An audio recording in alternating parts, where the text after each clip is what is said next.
Chers membres de Trader Pro, bonjour, j'espère que vous allez bien, que vous allez à la pêche. Bonjour à toute la communauté Trader Pro. Donc là, on va faire le point sur les crypto-monnaies. C'est des actifs que je traite peu, à part le Bitcoin. Alors, je ne suis pas un expert des crypto-monnaies, moi je suis plus je m'y connais un petit peu plus sur les marchés boursiers, les indices et les actions, les marchés plus traditionnels. Mais voilà, mais les crypto-monnaies, il faut aussi s'y intéresser, même si je suis assez prudent par rapport à la volatilité de ces actifs. Alors le but, c'est de partager mon expérience en fin de compte des marchés actions et puis de les transposer sur les marchés crypto et voir ce que l'on peut faire. Donc je vais vous donner mon sentiment. C'est pas une incitation à acheter ou à vendre, c'est vraiment un partage en fin de compte d'avis sur les cryptos. C'est purement éducatif. Je vous invite pas à investir sur les crypto-monnaies, surtout sur ces niveaux de prix. C'est extrêmement risqué, mais par contre, téléchargez un compte démo XTB qu'il y a sous cette vidéo et puis amusez-vous à essayer de vous entraîner et voir si vous êtes profitable sur un compte démo en trading en utilisant des méthodes des techniques de trading en fin de compte qu'on peut utiliser sur les indices. Alors ce qui m'intéresse, alors on va faire le point sur, alors j'ai une sélection déjà de crypto-monnaies, toute la sélection de crypto-monnaies que vous voyez en dessous là, toutes ces cryptos, c'est vraiment pour moi les cryptos les plus intéressantes par rapport au peu de connaissances que j'ai, mais aux recherches que j'ai fait sur Internet. Donc là, ce qui est intéressant, c'est qu'on voit vraiment, on a vu une hausse du Bitcoin, une grosse baisse, une hausse, et puis une grosse baisse. On avait une tête à épaule, regardez inversée avec un potentiel baissier ici. Puis on pouvait tracer une droite de tendance ici. Vous voyez cette droite de tendance qui est ici, là. On a cette pente. Le Bitcoin est vraiment sur une pente, on va la mettre comme ça. Après, on va aller un peu plus vite, vous allez voir. Mais voilà. Là, ce qui était intéressant, c'était ce retournement avec cette tête à épaule inversée. Ici, on avait une ligne de coup ici. Vous avez cette ligne de coup un peu, je la fais rapide, on va mettre en blanc pour mieux voir. Vraiment du chartisme, on avait vraiment une ligne de coup ici, et puis je le fais à la louche, hein. Et puis on avait un potentiel correctif, si on prend ça à peu près, qui nous ramenait à peu près, ici, voilà, à peu près sur les plus bas. Donc on voit que c'est les figures de chartistes de tête à épaule, ça, ça, ça fonctionne quand même, hein. Il faut surveiller ça. Et puis on avait bien sûr ce niveau de support ici qui était intéressant. Sur les anciens plus hauts ici, il y a toute cette zone ici qui était très intéressante. C'est cette zone avec la tête à épaule qui était ici. Donc voilà, les gens ont acheté un petit peu. On n'avait pas cette droite de temps. Voilà, mais le potentiel de cette tête à épaule, on peut même considérer autrement qu'on en a même. On avait la première qui était là et puis une autre qui s'est formée derrière un peu plus prononcée. Bref, là on est vraiment sur du long terme. Mais en gros, ce qui est important en trading, c'est voilà, d'avoir une vision, c'est de se dire, bah voilà, quand on achète ici, on achète quand même très très haut. Quand on achète ici, on achète un petit peu plus bas. Donc là, quand on achète ici, regardez, on achète quand même très très haut. Il y a beaucoup de risques. Autant quand on achète là, même là, ça peut encore aller. Mais regardez où vous êtes. Vous êtes sur des niveaux extrêmes. Donc pour moi, j'extrême parce que c'est extrêmement risqué d'acheter du Bitcoin. Et personnellement, je n'ai pas acheté ici. J'avais vendu le Bitcoin pour viser les 30 000, j'étais sorti, après j'avais arrêté, et puis là j'avais surveillé, j'avais fait des petits achats, mais je ne m'attendais pas à un retour aussi haut sur le Bitcoin. Donc attention quand même, parce que regardez ces niveaux où vous êtes ici, là, c'est quand même, franchement, je pense qu'il y a... Est-ce que on voit bien ces niveaux-là, est-ce que ça vaut le risque de risquer son capital? Imaginez si vous avez hérité de quelqu'un ou vous avez reçu une grosse somme d'argent, est-ce que vous avez envie de mettre cette grosse somme d'argent ici? Je ne sais pas si c'est judicieux. Donc, pour moi, extrêmement prudent sur le Bitcoin, même si on ne sait jamais les actifs où ça peut aller, surtout ces nouveaux actifs hein, qui sont peu connus. Mais moi, un retour sur cette droite de tendance serait pas, si je me base à ce que je fais sur les marchés boursiers, les marchés financiers, c'est tout à fait possible de revenir là. Moi, j'utilise des méthodes très simples, c'est beaucoup de retracements. On a ce retracement de Fibonacci. Et voilà, je serais plus à m'alléger, moi, ici, du Bitcoin et me dire, ben voilà, moi, je reviendrai à l'achat uniquement si on revient un jour, je sais peut-être dans un an, 2 ans, uniquement sur ce niveau de prix maintenant. Donc déjà, moi, je suis plus, si vraiment je voulais jouer un coup spéculatif, et un beau mouvement de marché. Alors mieux, il ne reviendra jamais là, mais quand on était là, on ne pensait pas qu'il y aurait un. Ce serait vraiment ce niveau-là. C'est-à-dire, on ne serait pas à l'abri d'avoir encore une tête à épaule ici, une tête à épaule inversée ici, une grande tête à épaule inversée sur le Bitcoin, avec une baisse, et puis revenir tester ce niveau-là pour ensuite repartir et faire encore des nouveaux plus hauts. Ce qui est intéressant sur ce retracement ici, c'est qu'on a vraiment aussi, ça nous donne un potentiel, une zone d'or que j'appelle de take profit, c'est cette zone-là, c'est une zone. Ça veut dire qu'en gros, si je devais faire un mouvement, le prochain grand mouvement de volatilité du Bitcoin, je serais plus à jouer ce mouvement-là. Ça veut dire que là, je jouerai une correction du Bitcoin ici, et puis retenter après une envolée du Bitcoin, un peu ce qu'on a eu ici, mais après une phase de correction, pour vraiment être dans une tendance un petit peu plus claire. Pour moi, je suis plus dans cette stratégie. On va mettre ça en vert un petit peu moins gros, comme c'est. Voilà, je serais plus à jouer moi, c'est plus ça que je vois. Je serais pas surpris de voir le Bitcoin revenir, hop, revenir tester les 28 000 $. Donc vraiment, là, on est sur du mouvement très long terme, mais entre-temps, il y a moyen de gagner de l'argent. Donc vendre, pas forcément actuellement ici. On n'est pas à l'abri que ça peut aller plus haut. Si ça va plus haut, bien sûr, j'accompagnerai, j'agrandirai ce retracement et ça décalera ma zone d'achat. Mais là, actuellement, si on a fait un plus haut ici, comme celui-là ou celui-là, ma zone d'achat, c'est vraiment ce niveau-là. Les 30 000 $, 28 000 $. D'ailleurs, j'aime bien mettre des alertes. Si on avait un crack violent, par exemple, ça m'intéresserait de risquer un petit billet ici, par exemple. Et je sais que déjà mon take profit, si j'achetais dans cette zone-là, ce serait prendre des bénéfices ici sans hésiter. Si on prend le mouvement précédent, ici, sur des mouvements, on achète, on voit le prix moyen qui est là. Donc voilà, pour l'instant, je suis là. Donc ça, je vais supprimer ça maintenant pour y voir un peu plus clair. Et puis après, on va aller plus vite. Le Bitcoin, je fais une analyse un petit peu plus poussée dessus. Donc voilà, gros risque sur le Bitcoin, on est très éloigné des moyennes mobiles. On voit bien, même sur une grosse accélération, on revient dans les moyennes. Donc on peut très bien revenir ici. Si on regarde sur les données plus courtes en daily, qu'est-ce qu'on a en daily ici? Donc on retrouve ma zone ici, hein, qui semble pas très éloignée, ça ferait une baisse à peu près de. On regarde sur le Bitcoin après ce qu'il a pris, une baisse de 52% après une hausse de 52% après une hausse de 372%. Donc autant vous dire qu'il y a moyen de revenir sur cette zone.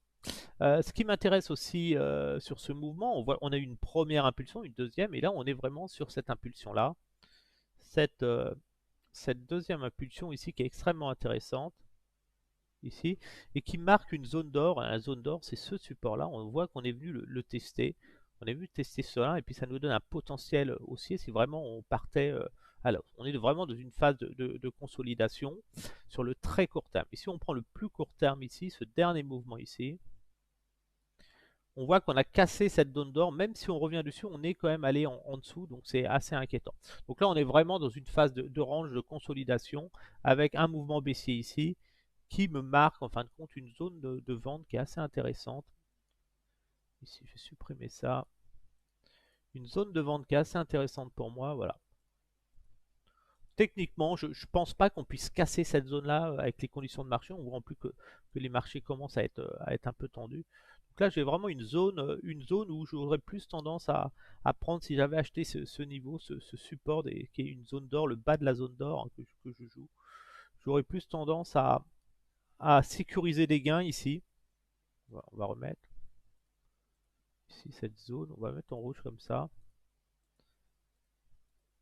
Voilà. Dans cette zone là, j'aurais plus tendance à sécuriser. On est vraiment dans une tendance baissière, on peut échouer dans cette zone là et aller chercher là. Ce qui veut dire que les vendeurs à découvert, ils vendent cette zone là pour aller chercher ce niveau là qui correspond d'ailleurs au SMA en dessous. Et les acheteurs, ils achètent cette zone ici, là, cette zone là. Ils achètent cette zone là et c'est en train de se battre. Donc là, tout va se jouer dans les semaines et jours à venir. Les acheteurs achètent ici, ils essayent de perforer cette zone pour aller plus haut. Et les vendeurs, ils vendent ici pour aller sur ce niveau-là. Donc en gros, vous avez deux scénarios qui sont en train de s'affronter. Vous avez les acheteurs qui ont acheté la zone d'or et qui essayent d'aller sur les 79 000. Et vous avez les vendeurs, eux, qui s'allègent de leur position, ceux qui ont acheté dans le bas, qui gagnent énormément d'argent et qui doivent trouver la contrepartie pour s'alléger, qui eux cherchent ce mouvement-là, en fin de compte. Revenir dans cette zone-là. Personnellement, je pense que si j'avais acheté massivement ici, j'aurais tendance à prendre des bénéfices sur ce retour-là. On a eu la baisse, on sent que le halving c'est un peu stabilisé là. Donc j'aurais plus tendance à m'alléger, à prendre des gains et me dire ok, je vais surveiller un niveau inférieur pour me repositionner après la forte hausse qu'on a eue. Le fait qu'on ait cassé aussi on ait clôturé en dessous de cette zone là, c'est vraiment, on est revenu au-dessus, hein. C'est quand même un signe de faiblesse et d'incertitude. On a quand même bien baissé, donc on est plus dans du rebond technique pour moi sur le Bitcoin, donc je raserai plus loin. Donc j'aurais tendance à supprimer cette zone. De toute façon, le support là, il a été acté, donc il fallait acheter là. C'est plus maintenant, si on revient là, ce sera pas bon signe. Donc on surveillera, on placera ceux qui ont acheté sur ce niveau-là, sur cette zone d'or de ce mouvement. Bah, il faut placer vos stops, et puis si vous espérez 79 000, bah, vous laissez porter. Par contre, si vous espérez un petit peu moins, attention, remontez vos stops quand vous serez dans cette zone-là. Et je vais plus m'intéresser à englober ce grand mouvement ici que l'on voit. Pourquoi j'ai envie d'englober ce grand mouvement? Parce qu'on a une zone d'or ici qui est très importante avec un potentiel de 52 000. Et puis on voit derrière, on a eu un mouvement héliotiste qui est assez intéressant. On a eu une hausse en 3 vagues ici, avec une vague impulsive, la troisième un peu plus importante, et puis la cinquième qui était vraiment une extension. Donc ce qui fait vraiment qu'on rentre vraiment dans une phase, voilà, on a fait des beaux mouvements, et je serais plus à surveiller un mouvement inférieur, même si, hop, voilà, je serais plus à surveiller ce mouvement, ce support-là. Ici, on va le remettre, voilà. Je serais plus dans ce scénario-là maintenant, et pour plusieurs raisons. Déjà, ici, c'est vraiment l'achat, l'équivalent qu'on avait eu quand on était dans le creux, ici. Ça veut dire qu'il faudra attendre au moins un signal de vente daily pour revenir acheter dans cette zone-là. Donc, à un moment, on aura certainement un signal de vente daily, et peut-être que le prochain signal d'achat sera dans cette zone-là sur le très long terme. Donc, ça, c'est vraiment un niveau d'achat 30 000 $ dans les années à venir. Ça pourrait être intéressant si on avait une grosse correction du Bitcoin pour rejoindre un petit peu le même mouvement qu'on a eu dans le creux de l'année 2022. Mais là, ce qui m'intéresse, c'est si on englobe tout ce mouvement ici, là, tout ce grand mouvement haussier du Bitcoin, on voit qu'on a une zone de vente. Donc moi, j'aurais plus tendance à shorter. Moi, j'aurais plus tendance à jouer un échec ici, là, et aller chercher la zone de take profit des vendeurs à découvert qui se trouve ici, et qui correspond, si on prend ce retracement, à la zone d'achat ici des acheteurs. Ça veut dire qu'en gros, ici, c'est vraiment pour moi le niveau. Si on doit baisser, c'est vraiment le niveau où on pourrait avoir un rebond technique, même si on devait aller plus bas. C'est-à-dire qu'ici, ce niveau-là, c'est un rebond, on rebondira. Si on doit par exemple aller ici, on rebondira quand même ici pour plusieurs raisons qui sont intéressantes, parce que les gens voudront encore tester les 80 000 $, ça veut dire pour aller faire un nouveau grand cycle haussier. Donc là, ce qui est intéressant, c'est qu'on a vraiment une zone de vente ici, une pression vendeuse qui est justifiée par rapport à la forte hausse des marchés. On est à 65 000. Regardez, comparez le Bitcoin et l'or. Est-ce que vous avez plus envie d'avoir du Bitcoin ou un lingot d'or sur votre bureau? Donc voilà, donc là, on est dans une tendance baissière qui est clairement définie ici. On voit bien je vais la mettre un peu plus. On est vraiment dans une tendance baissière. Donc franchement, je n'achèterai pas ici. Je serais plus à l'achat vraiment dans cette zone-là, et je surveillerais vraiment cette zone-là. Pourquoi cette zone-là, les 52 000, 50 000? Parce qu'on voit que les 52 000, c'est les vendeurs, ils prennent leurs bénéfices sur les moins 23,6% à 52 000, qui correspond aussi à la zone d'achat au bas de la zone. Donc ici, si on revenait là, on aurait un rebond technique comme ça. Alors bien sûr, si on rebondissait dans cette zone-là évoluera ici, et ça nous donnera un nouveau potentiel, ce potentiel de zone d'or qui se sera décalé à là-bas. C'est-à-dire que là, on jouera après des prises de bénéfices dans cette zone-là. Mais pour l'instant, on en est là, ici, voilà. Et moi, c'est vraiment le niveau, et c'est où je vais mettre une alerte qui m'intéresse, et ce niveau-là m'intéresse ici. Voilà, cette zone-là. Donc je mets 2 niveaux ici pour surveiller. Alors j'achète pas bêtement ici, hein. Je vais surveiller, je vais passer sur un signal 15 minutes, par exemple, ici. Si on agrandit ce retracement, là on voit bien la zone d'or, hein, que j'ai avant. Mais si je reprends par exemple, on va se mettre en 4 heures. Ici.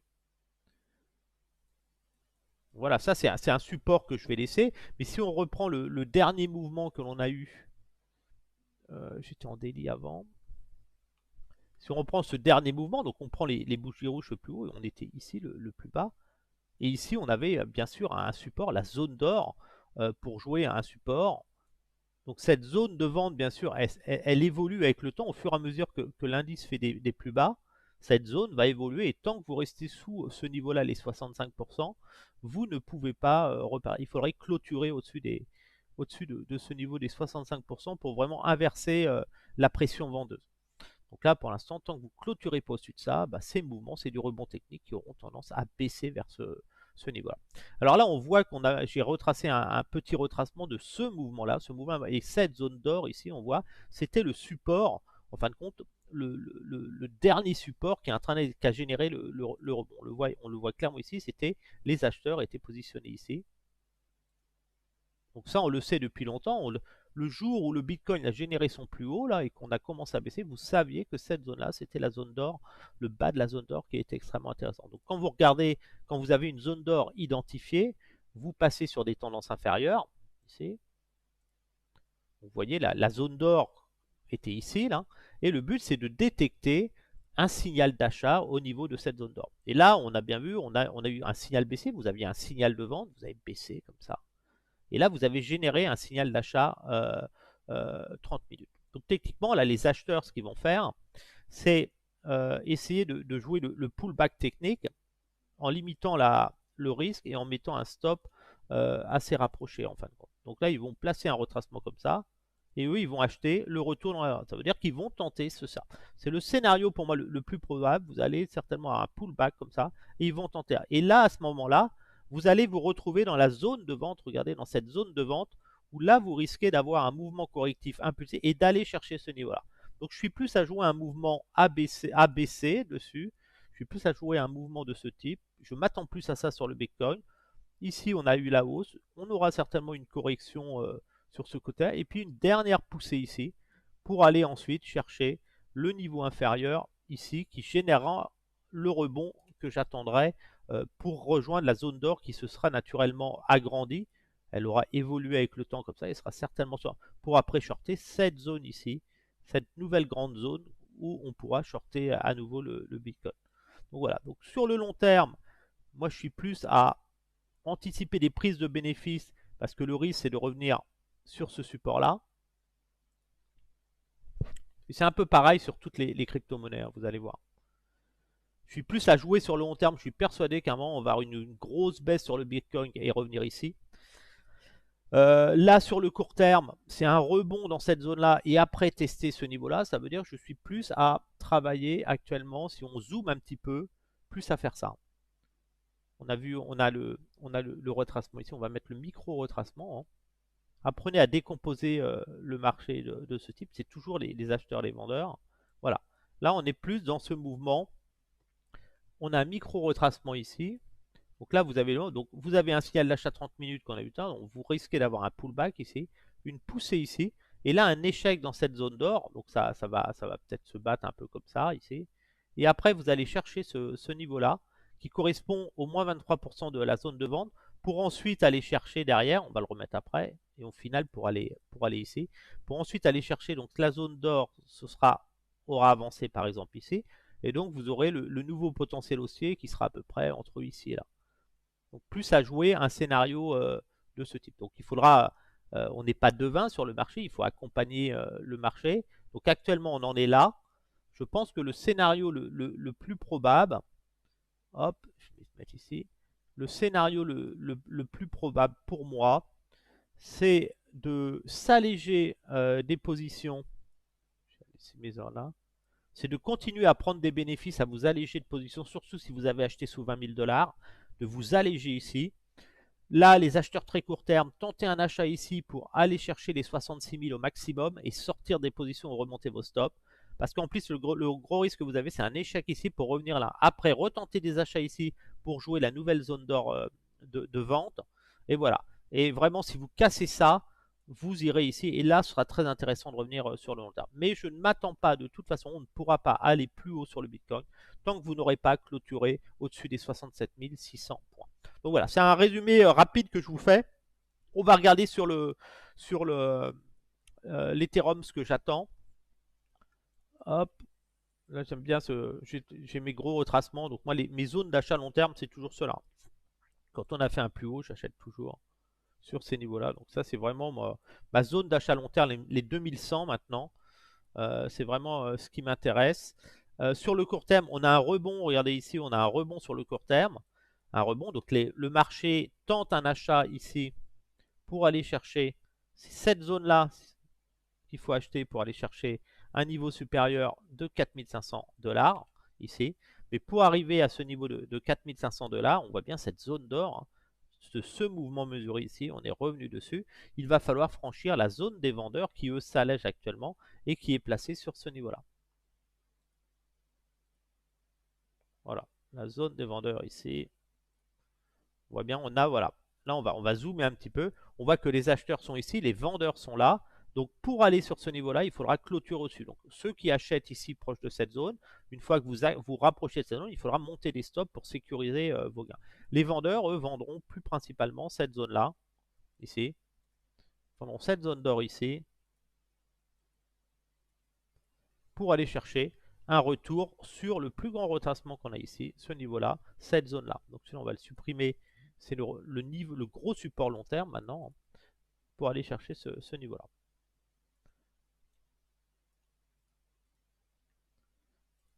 Donc moi, techniquement, j'aurais plus... pour tenter les 4500 $, ici, c'est une zone de take profit de ce mot.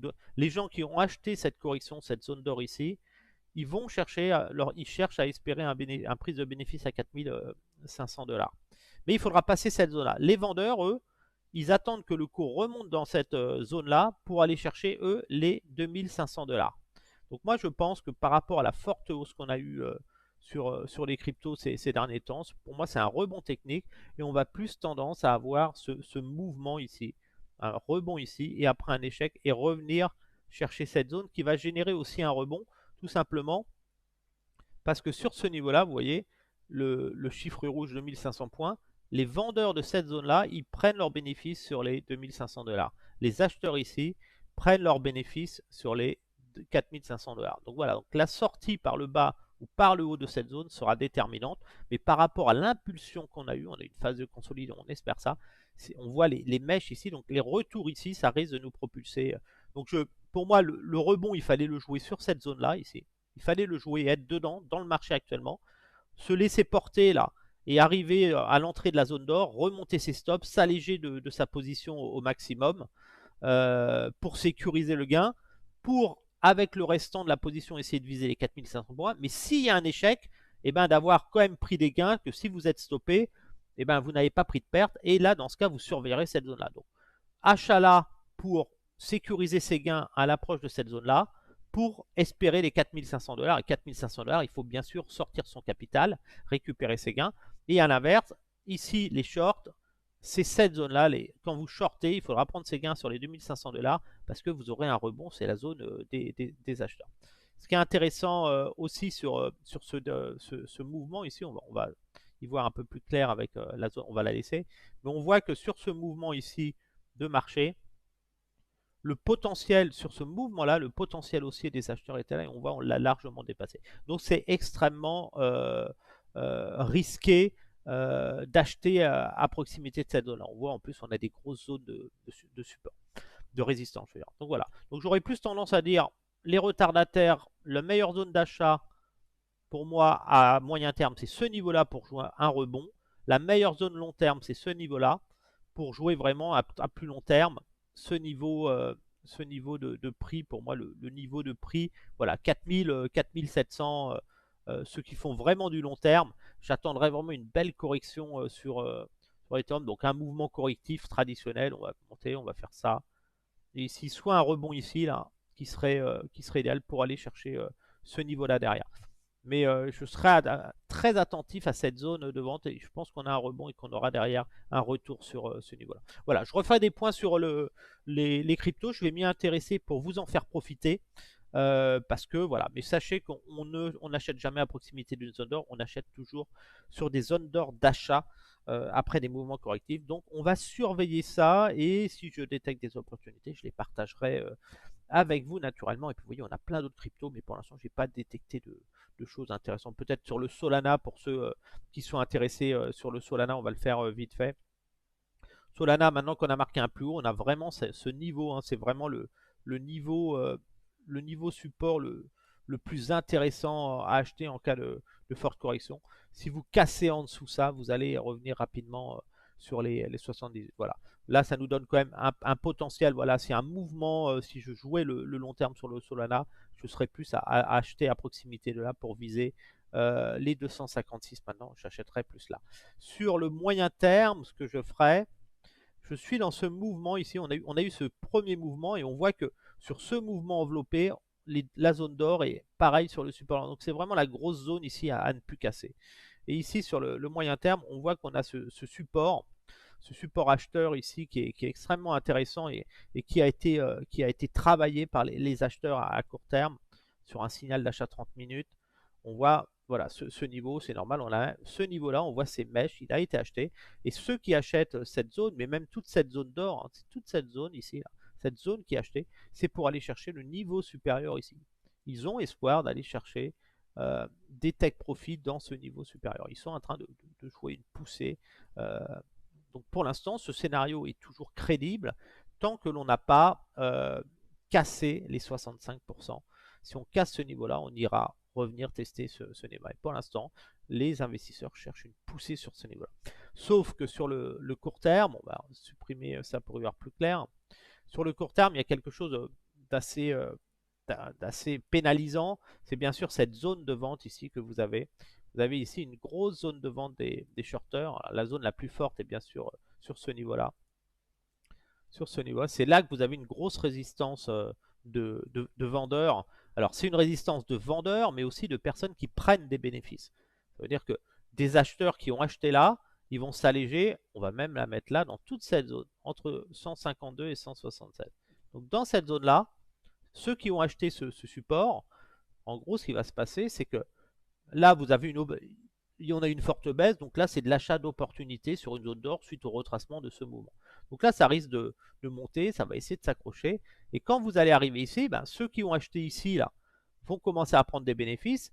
Et ceux qui veulent vendre, à découvert, vont vendre ce niveau-là. Ceux qui ne croient pas en la crypto vont vendre et vous risquez d'avoir une force baissière qui va vous générer une cassure ensuite de ce niveau-là et qui vous orientera vers cette zone de vente ici. Et cette zone de vente ici, les moins 23,6 ici que vous voyez, c'est le potentiel vendeur. Ceux qui vendent ici, ils cherchent à prendre leurs bénéfices ici. Ceux qui achètent là cherchent à prendre leurs bénéfices ici. Donc il y a de grandes chances que vous vous retrouviez à revenir là avant d'avoir une nouvelle tentative de rebond sur le Solana. Donc là, achat là, allègement des positions, stop pour les acheteurs qui veulent espérer aller à 240. Ceux qui ne croient pas aller à 240 même en ayant acheté là, ben, allégez-vous dans cette zone-là parce que là, vous avez une zone de vendeurs qui, eux, cherchent à aller sur ce niveau-là qui correspond à un autre gros support. Et c'est là que la force acheteuse pourrait être à nouveau de retour. Donc voilà, on fera des vidéos sur les cryptos, c'est très intéressant. Je pense, voilà. Mais on achète toujours sur des niveaux stratégiques qui seront intéressants et je les partagerai avec vous dans les prochaines vidéos. Alors merci pour le pouce bleu si vous avez aimé cette vidéo, même si je fais toujours mes vidéos sans les préparer. Moi, c'est toujours, je démarre l'enregistrement, je me mets devant mon écran, donc c'est pas préparé. Il n'y a pas de il n'y a pas de préparation, donc voilà, donc c'est peut-être moins agréable que je suis pas un professionnel youtubeur. Donc voilà, mais si ça vous a plu, mettez un pouce bleu. Si vous voulez encore des vidéos sur les cryptos et des avis sur les cryptos, n'hésitez pas à le dire aussi en commentaire pour voir si vraiment vous avez un intérêt à suivre ça. Et sur ce, je vous souhaite un excellent dimanche.